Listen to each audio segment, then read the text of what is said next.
Ito yung mga alaga namin na itik lolo, yan o. Pinapakain niya na ng hapunan. Yan, may lumalapit din na manok. Ayan si Amilo. Nag-igib ng tubig. Ito rin yung mga sisiw. Maliliit pa to kaya nakakulong dahil magkapag nasa labas, maano to, mamatay. Yan, lagyan niya ng tubig. Dito to sa Bahay Kubo dol. Yan yung may-ari. Parang si Gardo Versosa yan. Yan o. Marami siyang alaga rito. Yan, minom na ng tubig yung mga damo. May tahop si ni Miloy. Sisiw. Pila ni kabukmil? Ha? Oh. 15 piraso. Ito yung nanay nila.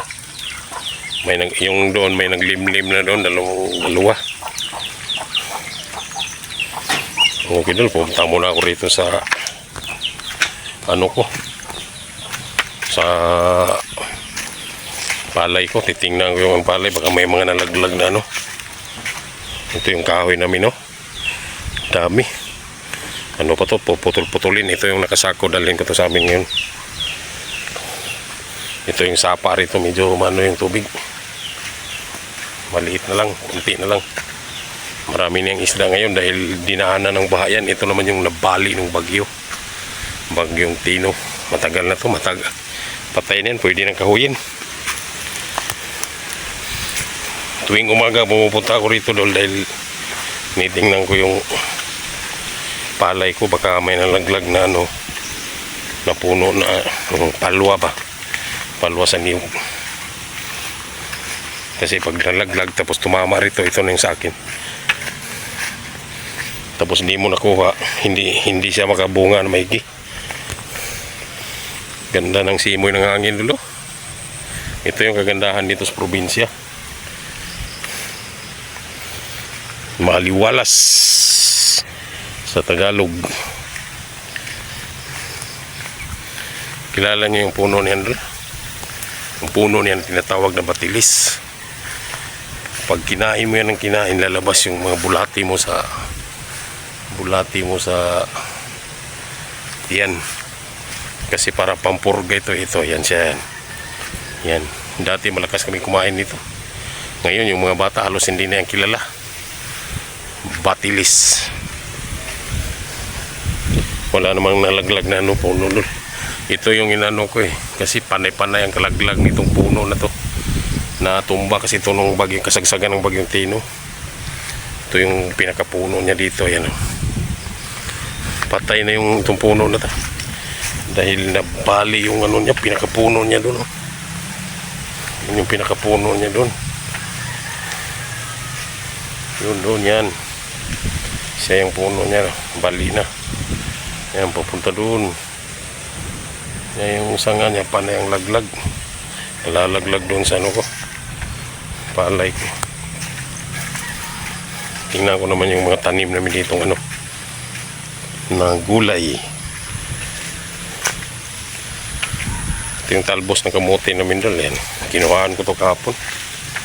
Ito naman yung karabansos. Yan yung karabansos. Makapal na siya pero wala pa siyang bunga. Mamumungan yan mga sa isang araw. Baka mumungan yan. Ito naman yung tinanim ko lang dito na mais. Sinubukan ko lang itanim. Kung tumubo itong maigi, na to? Dapat namunga na to. Yan. Palitanan na rin yung mga namin.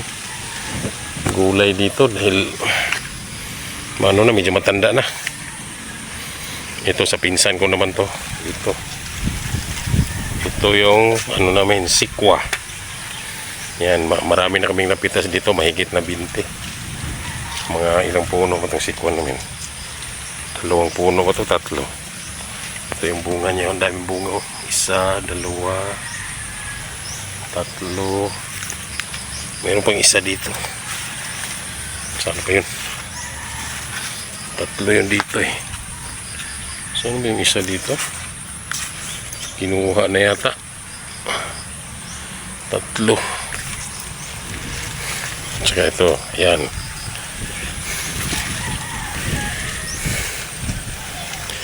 Wala na siyang anong bunga rito. May karabansos naman dito, namumulaklak na. Yan yung bulaklak niya. Yan yung bulaklak niya. Meron pa palang isa dito, ito. Yan, tatago ka pa. Kukunin ko to sa mga ilang araw mula ngayon. Meron pa rin dito, yan. Yan.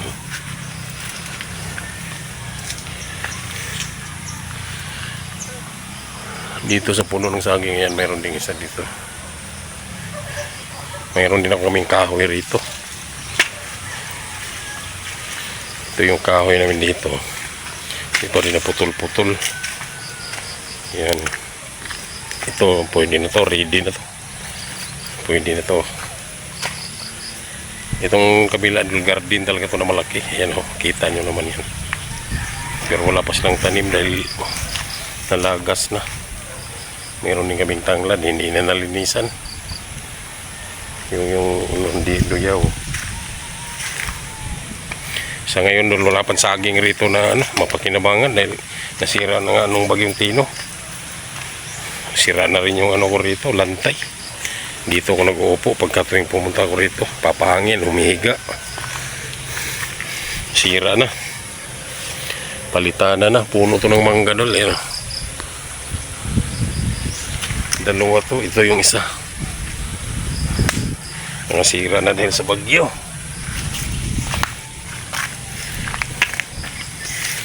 Okay, Dol, maraming salamat.